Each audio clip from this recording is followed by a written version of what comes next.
Holy Spider makes no claim to be your average Iranian family movie from the very outset. For the record, the actual filming of the movie was not done in Iran, but Jordan, and was produced by a team from Holland, Sweden, Germany, and France. The skin that's shown in the first scene of the movie certainly wouldn't fly in Iran. It's steamy right out of the gate, as you can hear some kind of intercourse going on, and a shot of 9/11 happening informs viewers the movie was set in 2001. We also get a vague glimpse of a woman giving oral. Subsequently, this woman, who turns out to be a prostitute, is asphyxiated. Needless to say, Iran is nowhere near the tolerant society that would permit this kind of movie. However, this was based on a true story. A serial killer went on a murder spree around 20 years ago, claiming 16 different female lives. Most of the women were prostitutes.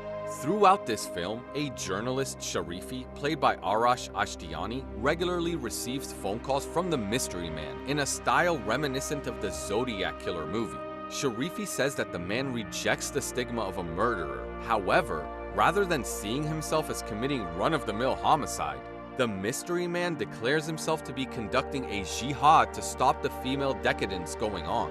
This movie alternates between displaying the good guys and the bad guy.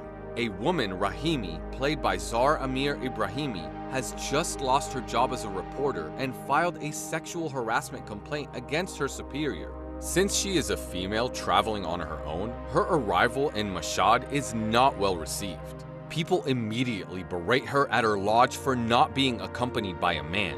The former journalist smells something funny going on. It seems to her that the police aren't necessarily all that opposed to these murders of prostitutes going on, doubting their search efforts. Their dearth of their leads turns out to indeed stem from their lack of desire to find them at all. So Rahimi and Sharifi put their heads together to get to the bottom of it. As the movie regularly switches back to the murderer, we have already learned the killer's identity, Saeed, played by Mehdi Bajestani, a family man responsible for caring for his dependents. He occasionally has time to make an outing to claim his next victim.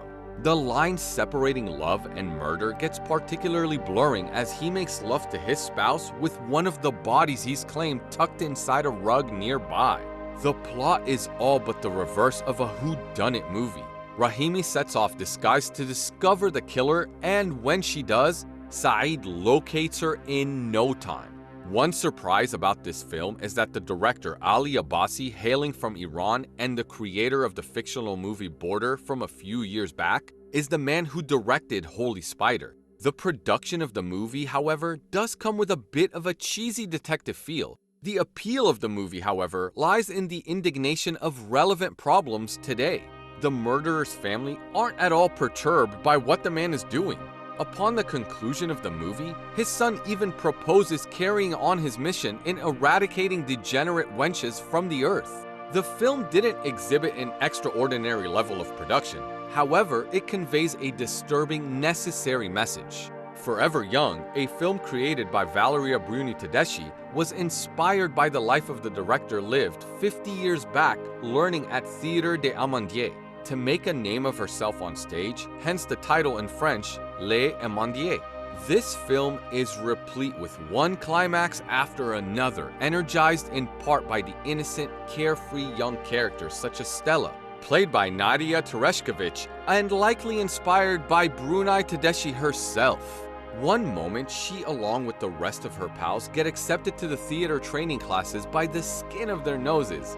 Then the next, they find themselves headed to the Lee Strasberg Theater and Film Institute to hone their talents in New York.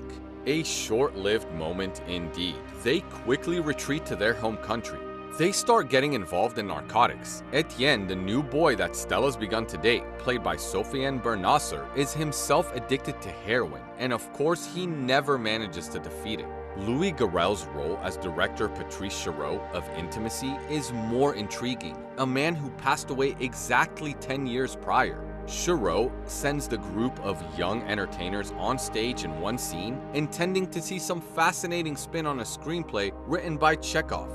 This film reflects its director's longing for her youth days, representing things in a positive light. Early in the film, most people auditioning for a grand total of just 12 roles end up getting cast aside while each of the protagonists makes it. They get along swimmingly and each assumes their individual role happily.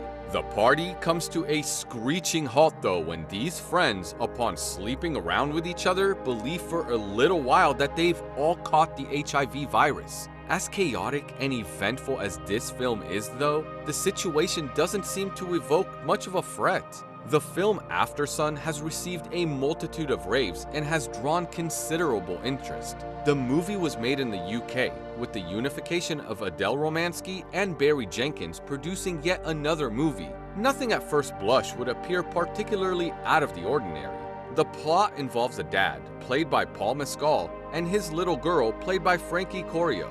The man is particularly youthful in his own right, as they are time and time again assumed to be siblings on the trip they go on together. Later on, she moves back into her mom's house. The treat of this movie is not about the plot itself, but the dynamic and the interplay between the dad and his daughter that the film's director Charlotte Wells has injected into it, along with the most picturesque moments full of artistic metaphor. He assures her that whatever she needs from him, he will give her, since he is totally alone in this world.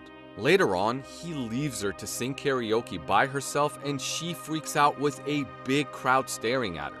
Subsequently, she loses the hotel card and has to make it through the entire night alone. In one scene in the movie, the daughter dancing with her dad as she grows older to the song Under Pressure by Queen and David Bowie is an interesting montage despite the song being somewhat of a cliche for films.